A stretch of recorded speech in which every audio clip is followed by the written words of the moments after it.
యొక్క వాక్య ధ్యానంలోనికి వెళ్దాం.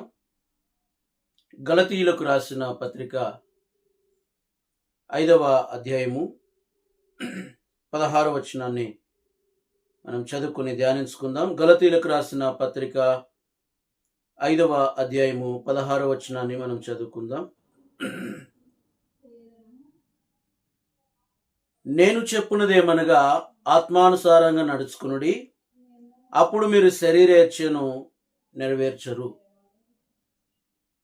ప్రభునందు ప్రియులరా, కొంతమంది సేవకులతో పంచుకునేటువంటి విషయం ఏంటంటే, అయ్యా మా గురించి ప్రార్థన చేయండి, అయ్యా మేము ఆత్మీయంగా ఎదగాలని మా కొరకు ప్రార్థన చేయండి అని అనేక మంది లోకంలో అడిగేటువంటి వారు చాలామంది ఉంటున్నారు. ఇక్కడ మనం గమనించినట్లయితే పౌలే చెప్తుంటున్నాడు, ఆత్మానుసారంగా నడుచుకునుడి, అప్పుడు శరీరేచ్ఛలను నెరవేర్చరు అంటుంది వాక్యం. ఈ దినాన ఈ లోకంలో చాలామంది దేవుని యొక్క వాక్యానుసారంగా నడవరు కానీ అన్ని కూడా మారాలి, పరిస్థితులు అన్నీ కూడా మార్చబడాలి అని కోరుకునేటువంటి వారు చాలామంది ఉంటున్నారు. అవునా ప్రియులారా, మనం ఇక్కడ గమనించినట్లయితే ఆత్మానుసారంగా నడిచేది మనం నేర్చుకోకపోతే శరీరానుసారంగా నడిచేది మనం మానుకోలేం. అవునా, ఆత్మానుసారంగా మనము నడవాలి అనుకున్నప్పుడు శరీరానుసారంగా నడవడం అనేటువంటిది మనం మానుకోకపోతే ఆత్మానుసారంగా నడిచేది మనం ఎన్నటికీ కూడా నేర్చుకోలేం. కాబట్టి ప్రియులారా, ఆత్మానుసారంగా నడవటం అంటే ఏమిటి, శరీరానుసారంగా నడవడం అంటే ఏమిటి అనే దాని గురించి మనము గమనించినట్లయితే, ఆత్మానుసారంగా నడవడం అంటే దేవుని యొక్క వాక్యానికి అనుగుణంగా మనము నడవడం. శరీరానుసారంగా నడవడము అంటే వాక్యానికి విరుద్ధంగా నడవడమే శరీరానుసారంగా నడవడం. కాబట్టి ప్రియులారా, ఒక విషయం ఇక్కడ మనం స్పష్టంగా అర్థం చేసుకోవచ్చు. ఏంటంటే, మనము ఆత్మానుసారంగా నడవాలనుకున్నా, లేకుంటే శరీరానుసారంగా నడవాలనుకున్నా, ఎలాగ నడవాలనుకున్నా కూడా అది మన చేతుల్లోనే ఉంది అండి. అవునా, మన చేతుల్లోనే ఉంది. చాలామంది ఏం చేస్తారంటే, ఏం చెప్తారంటే, అంతా ఆ పైవాన్ చేతిలో ఉంది, ఆ భగవంతుని చేతుల్లో ఉంది అని చెప్పేవాళ్ళు చాలామంది ఉంటున్నారు.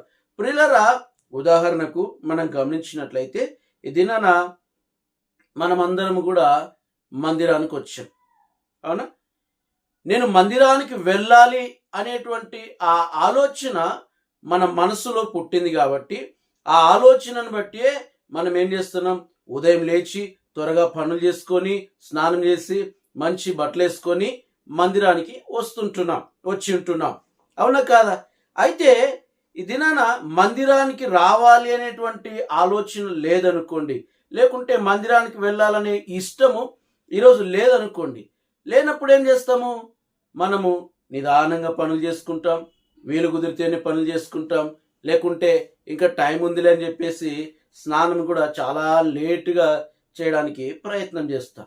అవునా ప్రియులారా, గమనించండి, అంటే మందిరానికి మనం వెళ్ళాలనుకున్నా వెళ్ళకూడదనుకున్నా మన యొక్క నిర్ణయాన్ని బట్టి మనం అక్కడ మూవ్ అవుతుంటున్నాం.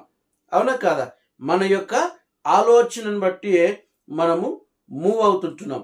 అలాగే ప్రియులారా, ఇక్కడ కూడా మనం గమనించినట్లయితే నీ యొక్క జీవితములో నీవు వాక్యానికి చోటు ఇచ్చినట్లయితే నీవు ఆత్మానుసారంగా నడవగలవు. నీవు వాక్యానికి చోటు ఇవ్వకుండా ఉన్నట్లయితే, ఒకవేళ నీవు క్రైస్తవుడివైనా, దేవుని బిడ్డవని పిలుచుకునే వారిగా ఉన్నా, ఆత్మానుసారంగా అనగా వాక్యానుసారంగా నువ్వు నడవకపోతే నీవు ఈ లోకంలో ఆ ఆత్మానుసారమైనటువంటి జీవితాన్ని జీవించలేవు. కనుక ప్రియులారా, ఎలాగ నడవాలన్నా ఈ లోకంలో శరీరానుసారంగా నడవాలన్నా, లోకానుసారంగా నడవాలన్నా నీవు తీసుకునేటువంటి నిర్ణయమును బట్టి, నీ యొక్క ఆలోచన విధానం బట్టి నీ జీవితం ఉంటుంది. అవునా? సో కనుక గమనించుదాం ప్రియులారా, ఇక్కడ మొదటగా ఆత్మానుసారంగా నడవడం అంటే ఏంటో మనము గమనించుదాం. ఇక్కడ ఆత్మానుసారంగా నడవటము అంటే దేవుని యొక్క వాక్యం యొక్క వెలుగులో నడవడం, దేవుని యొక్క వాక్యానికి అనుగుణంగా నడవడం, దేవుని యొక్క వాక్యానికి అనుగుణంగా నడిచినప్పుడే మన జీవితం అనేటువంటిది ప్రయోజనకరంగా ఉంటుంది. కాబట్టి ప్రియులరా, దేవుని యొక్క వాక్యానికి అనుగుణంగా నడిచినప్పుడే మన జీవితము అది ఆత్మానుసారమైనటువంటిదిగా ఉంటుంది. అయితే శరీరానుసారంగా నడిచేటువంటి జీవితాన్ని మనం గమనిస్తే శరీరానుసారంగా నడవటం వలన ఎలాంటి ప్రయోజనము లేదు. కాబట్టి ప్రియులారా, వాక్యానికి విరుద్ధంగా నడవటమే శరీరానుసారంగా జీవించడం. అవునా?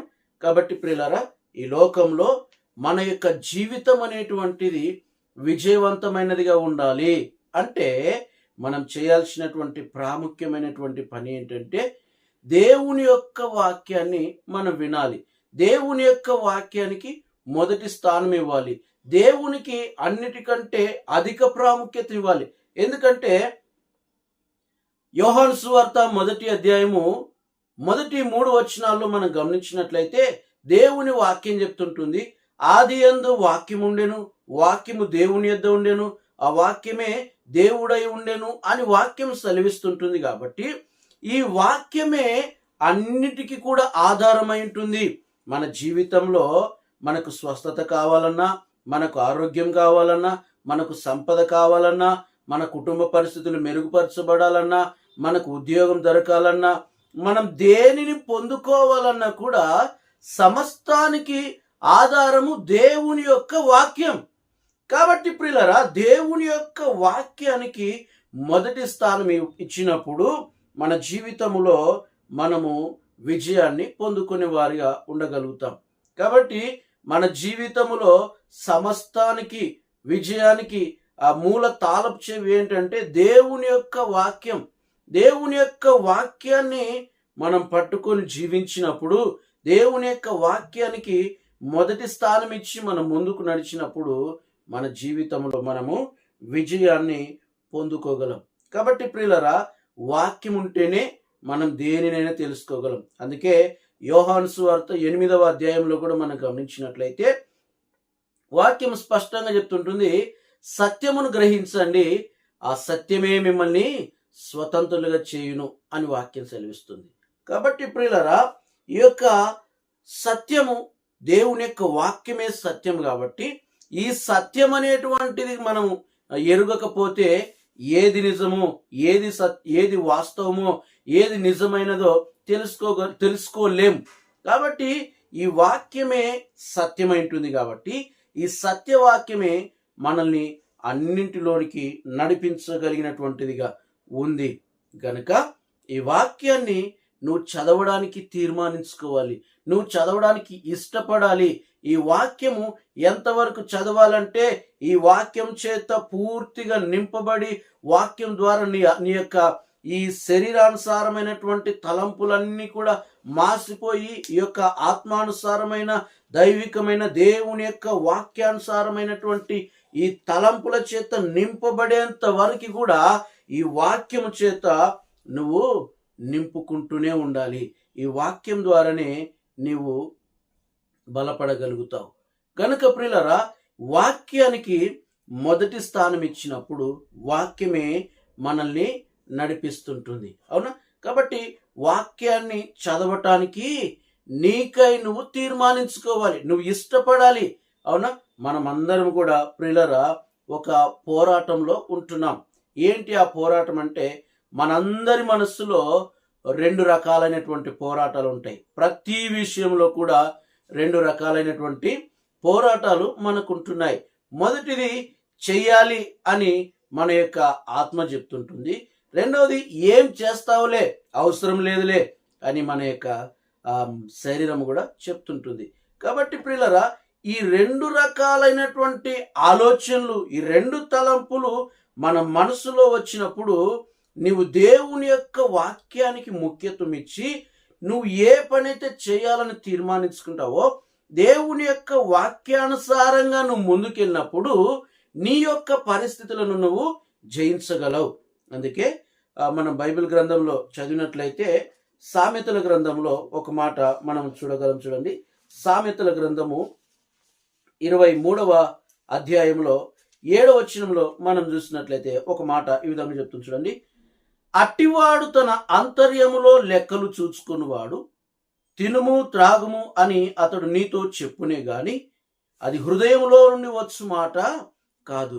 ప్రియులరా, చదవబడిన ఈ వాక్య భాగంలో మనం గమనించినట్లయితే ఇంగ్లీష్ బైబిల్లో ఇదే మాట ఏమని చెప్పబడుతుందంటే, for as he thinks in his heart so is he అంటుంది.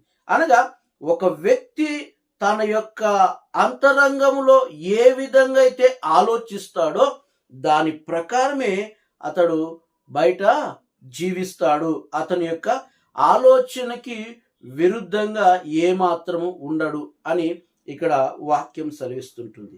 కాబట్టి ప్రియులరా, ఇక్కడ మనం గమనించినట్లయితే నీ యొక్క మనసులో నువ్వు ఏమి ఆలోచిస్తుంటున్నావు, నీ జీవితం గురించి నువ్వు ఎలాగ ఆలోచిస్తుంటున్నావు, ప్రతికూలంగా ఆలోచిస్తున్నావా లేకుంటే అనుకూలంగా వాక్యానుసారంగా నీవు ఆలోచిస్తున్నావా అనేది చాలా ప్రాముఖ్యం. ప్రియులరా, ఈ దినాన అనేక మంది క్రైస్తవులు, దేవుని బిడ్డలు, నా జీవితం ఇంతే, నా కొరతలుంటాయి, నా పరిస్థితి మారదు, నా బ్రతుకు మారదు, నేను ఎప్పుడు మారుతాను, నేను ఇంతేనేమో, ఇదేనేమో నా బ్రతుకు అని అనేక సార్లు చాలా మంది క్రైస్తవులు, విశ్వాసులైనటువంటి వారు తమ జీవితం గురించి ఎంతసేపు ఉన్నా కూడా నెగటివ్గానే, ప్రతికూలంగానే వారు మాట్లాడుతుంటున్నారు. కానీ వారు ప్రతికూలంగా, పాజిటివ్గా మాట్లాడటం లేదు. అందుకే ప్రియులరా, మనము ఈ లోకంలో ఒక సామెతను మనము వాడుకగా వింటూ ఉంటాం. ఏంటంటే, బుద్ధి మారితే బ్రతుకు మారుతుంది అని లోకంలో చెప్పడము మనం వింటూ ఉంటాం.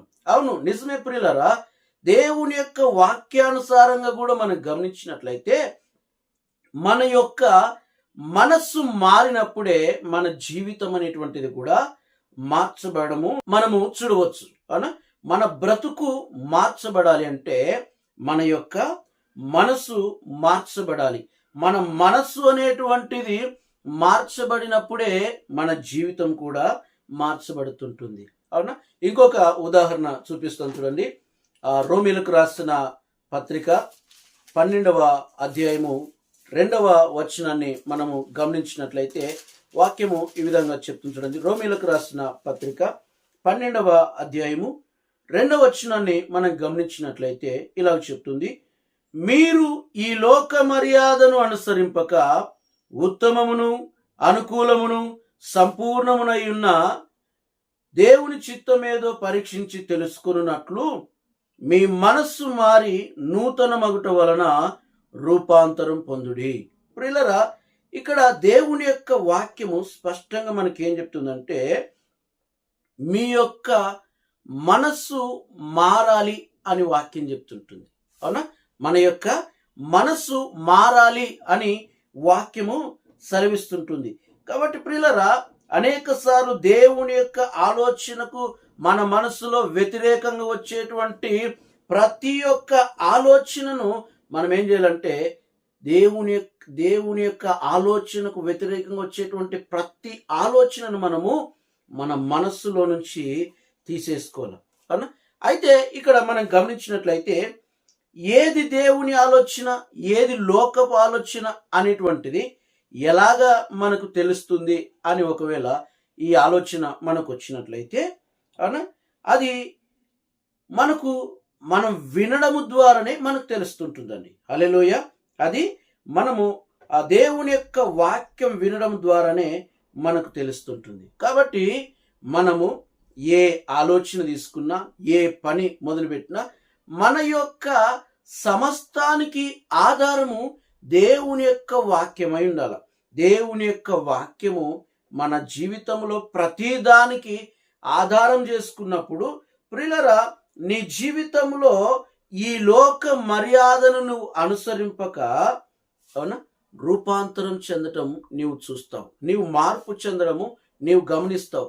కాబట్టి ప్రియులరా, దేవుని యొక్క వాక్యాన్ని నీ జీవితంలో మొదటి స్థానం ఇచ్చేవారిగా ఉండాలి. దేవుని యొక్క వాక్యానికి అనుగుణంగా నీవు నడవకపోయినట్లయితే, ముఖ్యత్వం ఇవ్వకపోయినట్లయితే, నీ జీవితంలో ఆత్మానుసారమైనటువంటి కార్యాలను నీవు అనుభవించలేవు. కాబట్టి ప్రియులారా, నీ మనస్సు రూపాంతరము చెందినప్పుడే ఆత్మానుసారమైనటువంటి కార్యాలు అవి ఏవైనా కూడా సాధ్యమవ్వడము నీవు చూడవచ్చు. అవునా?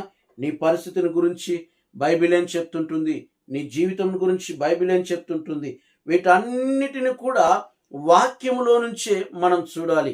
వాక్యం ద్వారానే మన పరిస్థితులకు ఎలాంటి వాక్యము బైబిల్ గ్రంథంలో రాయబడి ఉంటుందో వాటిని మనం తీసుకోవాలి. అవునా?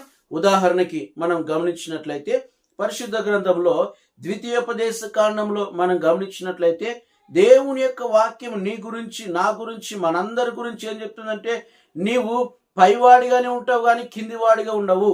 నీవు అప్పు ఇస్తావే గాని అప్పు చేయవు. నీవు తలగానే ఉంటావు కానీ తోకగా ఉండవు అని దేవుని యొక్క వాక్యం సెలవిస్తుంటుంది. కాబట్టి అనేక సార్లు ఇలాంటి మాటలను మనం తీసుకున్నప్పుడు, ఇలాంటి వాక్యాల ప్రకారము మనం నడుచుకున్నప్పుడు ప్రియులారా, మన జీవితం కూడా పైవారుగానే ఉంటుంది. మన జీవితం కూడా ఆశీర్వాదకరమైనటువంటిదిగానే ఉంటుంది. ఇది అనేక మంది తిరిగి జన్మించినటువంటి క్రైస్తవులుగా ఉంటున్నప్పటికీ, బాప్తిసం పొందినటువంటి వారిగా ఉంటున్నప్పటికీ, అనేక మందిలో ఎందుకు ఆత్మీయంగా వాళ్ళు వెనకబడి ఉంటున్నారంటే, దేవుని యొక్క వాక్యానికి ముఖ్యత్వం ఇవ్వటం లేదు, మారు మనస్సు పొంది జీవించడం లేదు, వారు రూపాంతరము కలిగినటువంటి జీవితాన్ని వారు జీవించడం లేదు. అందుకే ప్రియులారా, అనేక మంది ఎలాగుంటున్నారంటే, ఎక్కడేసిన గొంగడి అక్కడే అన్నట్టుగానే అక్కడే ఉండిపోతుంటున్నారు ప్రియులారా. అన్న ప్రియులారా, మనము ఆత్మీయంగా మనము నూతన పరచబడాలి. మన యొక్క మనస్సు అనేటువంటిది రూపాంతరం చెందాలి. మనం రూపాంతరం చెందినప్పుడే, క్రీస్తు యొక్క స్వరూపంలోనికి మనం వచ్చినప్పుడే ప్రియులారా, మనము ఆత్మానుసారమైనటువంటి జీవితాన్ని జీవించగలం. కాబట్టి ప్రియులారా, మన యొక్క మనస్సు మారి నూతనమవడం లేకుంటే రూపాంతరం చెందటం వలననే మనము ఈ లోక ఆలోచనలు వదిలిపెట్టి, ఈ లోక తలంపులను మనం వదిలిపెట్టి దేవుని యొక్క వాక్యాన్ని నింపుకోగలం. దేవుని యొక్క వాక్యం ద్వారా మనము బలపడగలం. కాబట్టి ప్రియులారా, నేను ఎలా ఉండాలి, నీవు ఎలా ఉండాలి అనేటువంటి దాని గురించి మనందరి గురించి బైబిల్ గ్రంథము ముందే సెలవిస్తుంటుంది. కాబట్టి దేవుని యొక్క వాక్యము మనం చదివినప్పుడు ఆ ప్రకారము మనల్ని సెట్ చేసుకోవాలి అనా.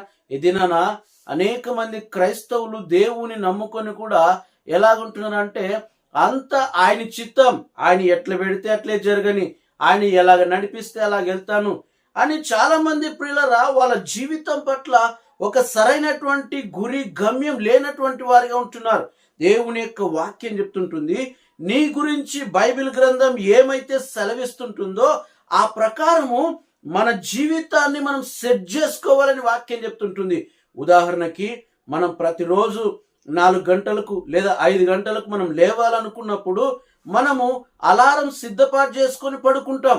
అలాగే ప్రియులారా, మన యొక్క జీవితం గురించి బైబిల్ గ్రంథం ఏం చెప్తుందో ఆ ప్రకారముగా మన జీవితాన్ని మనం సెట్ చేసుకున్నప్పుడు దేవుని యొక్క వాక్యము ఎలాగ నడవమని చెప్తుందో అలాగ నడిచేటువంటి వారిగా మనం ఉండగలం. అవునా? అందుకే ఇదే రోమీలకు రాసిన పత్రికలో 8వ అధ్యాయంలో 5వ వచనంలో మనం గమనించినట్లయితే ఇలా చెప్తుంది చూడండి, శరీరానుసారులు శరీర విషయముల మీద మనస్సునుంతురు, ఆత్మానుసారులు ఆత్మ విషయముల మీద మనస్సునుంతురు. శరీరానుసారమైన మనస్సు మరణము, ఆత్మానుసారమైన మనస్సు జీవమును సమాధానమునై ఉన్నది.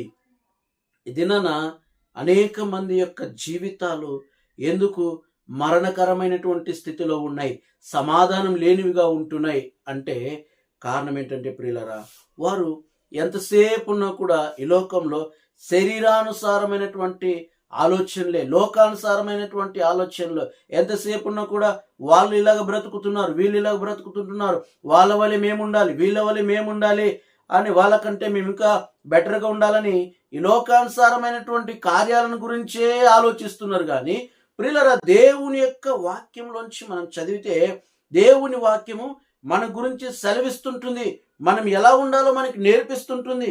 కాబట్టి ప్రియులారా, ఇవన్నీ కూడా మనం రూపాంతరం చెందినప్పుడే దేవుని యొక్క క్రీస్తు యొక్క స్వారూప్యంలోనికి మనం మార్చబడినప్పుడే మన యొక్క పరిస్థితులు అనేటువంటివి మార్చబడతాయి. గనుక ప్రియులరా, ఆత్మానుసారంగా మనము నడిచేటువంటి వారిగా ఉన్నప్పుడే, ఆత్మానుసారంగా మనం నడిచేవారిగా ఉన్నప్పుడే మన పరిస్థితులన్నీ కూడా మార్చబడి మనము ఆయన యొక్క వెలుగులో జీవించే వారిగా ఉండగలం. ఇదేనా ఎందుకు అనేక మంది ఆత్మానుసారమైనటువంటి ఆ యొక్క జీవితం నడుస్తున్నప్పుడు కూడా కొంతమంది ఆ యొక్క శరీరానుసారమైనటువంటి కోరికలకు బానిసలై ఉంటున్నారంటే వాటిని వదిలిపెట్టడం లేదు. అనగా ఆ పాత ఆలోచనలు వదిలిపెట్టని వారుగా వారు ఉంటున్నారు. అందుకే ప్రియులారా, వాళ్ళు జీవితంలో మనం గమనించినట్లయితే విజయం లేనటువంటి వారిగా ఉంటున్నారు. అవునా? విజయం లేనటువంటి వారిగా ఉంటున్నారు. కనుక ప్రియులారా, మనం ఎప్పుడైతే ఆత్మానుసారంగా నడవాలి అనుకున్నప్పుడు దేవుని యొక్క వాక్యానికి నువ్వు చోటిచ్చి దేవుని యొక్క వాక్య ప్రకారం ముందుకెళ్తేనే నీ యొక్క పరిస్థితి మారుతుంది, నీ జీవితం మార్చబడుతుంది.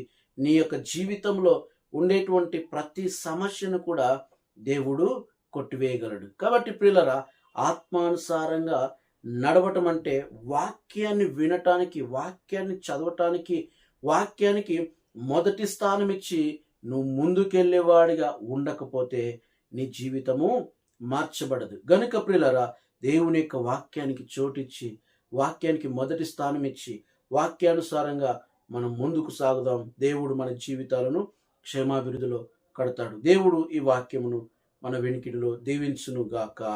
ఆమేన్. ప్రార్థన చేసుకుందాం. పరిశుద్ధుడా, ప్రేమ కలిగిన తండ్రి, మీకు వందనాలు, స్తోత్రాలు చెల్లిస్తూ ఈ సమయంలో మరి బోధించబడిన ఈ వాక్య వర్తమానాన్ని బట్టి మీకు వందనాలు, స్తోత్రాలు చెల్లిస్తున్నాం. ఈ వాక్యాన్ని మా అందరి వెనికిడిలో ఫలింపచేయండి. వాక్యానుసారమైనటువంటి జీవితాన్ని మేమందరం జీవించడానికి సహాయం చేయమని, కృప చూపించమని, ప్రతి వారు కూడా తండ్రి మరి వాళ్ళ యొక్క మనస్సు మారి నూతన మోటు వలన రూపాంతరం చెందినట్లుగా వారి జీవితాల్లో కార్యాలు జరిగించి వాక్యానికే మొదటి స్థానం ఇచ్చి ముందుకు సాగడానికి సహాయం చేయమని, వారి జీవితాల్లో వాక్యం ద్వారానే నీ బిడ్డ బలమును పొందుకోవడానికి సహాయం చేయమని మీకే స్తుతులు, స్తోత్రాలు, వందనాలు చెల్లిస్తూ ఆశీర్వదించమని, దీవించమని, మహిమా ఘనత కీర్తి ప్రభావములు మీకే సమర్పిస్తూ యేసు నామములో ప్రార్థన చేస్తున్నాం తండ్రి. ఆమేన్.